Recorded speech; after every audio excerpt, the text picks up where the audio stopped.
In Yemen's capital, the strike came down. Houthi Prime Minister won't be found. Al-Rahawi and his ministers fell. Israel's message they know too well.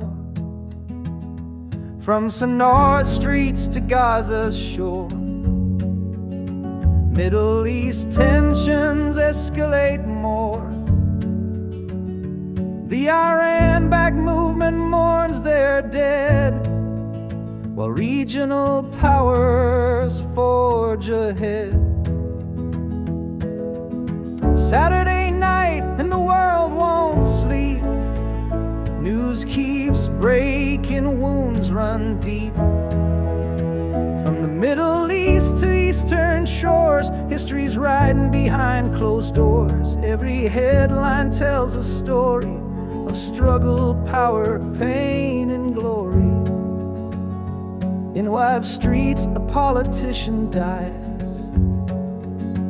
Parubiy silenced, Ukraine cries.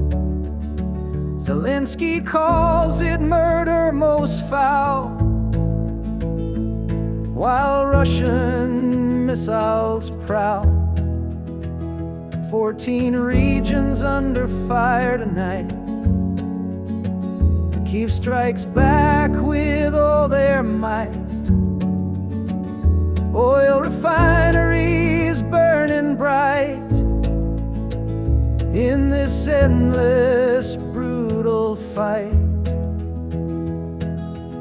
Saturday night and the world won't sleep. News keeps breaking, wounds run deep.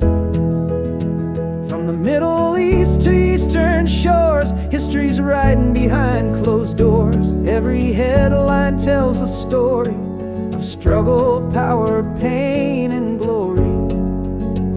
Trump's reshaping culture from his throne. From Cracker Barrel to stars he's known. Benny Johnson gets his White House pass, while critics face the president's wrath. In the Amazon, justice delayed. Volkswagen's debt finally paid. 30 million for the slaves they made. In Brazil's courts, the price is weighed. From Gaza's tunnels to Sudan's walls, the world keeps turning. Through it all, every border, every line, defining yours and defining mine. Saturday night becomes Sunday dawn, but the news machine keeps marching on. In every time zone, every place, the human story shows its face.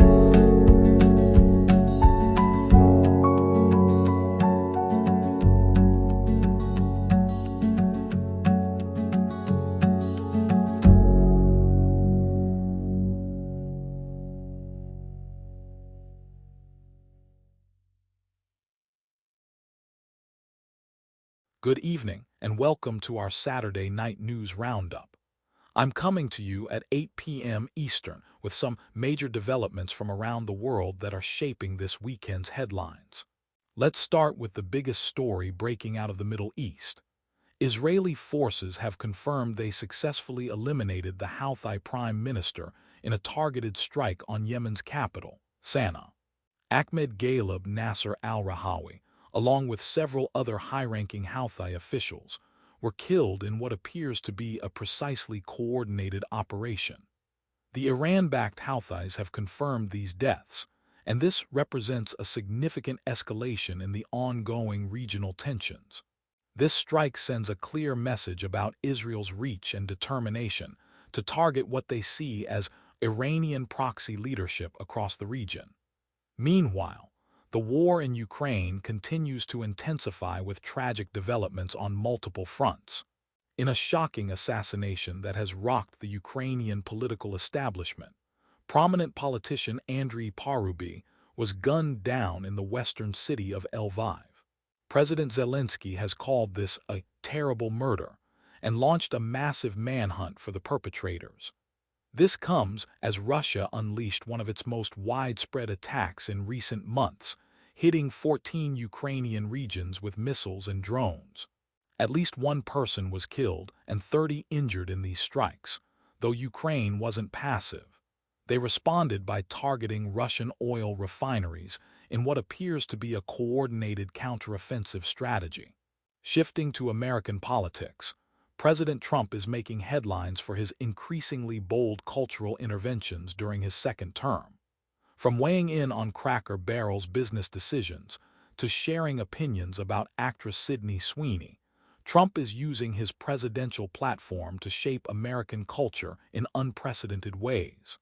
The administration has also embraced controversial figures like Benny Johnson, a right-wing podcaster who was previously fired for plagiarism, but now enjoys remarkable access to the White House. In a story that's been decades in the making, we're seeing justice finally served in Brazil, where Volkswagen has been ordered to pay $30 million in damages for what a judge ruled was slave labor practices. This case stems from the 1970s when a Catholic priest began investigating forced labor conditions on a Volkswagen-owned Amazon ranch. It's taken nearly 50 years, but Brazilian courts have finally held the German automaker accountable for these historical injustices. These stories remind us that news doesn't take weekends off, and the interconnected nature of our world means that decisions made in one corner of the globe can have ripple effects everywhere else. That's your Saturday evening news update. Stay informed, stay engaged.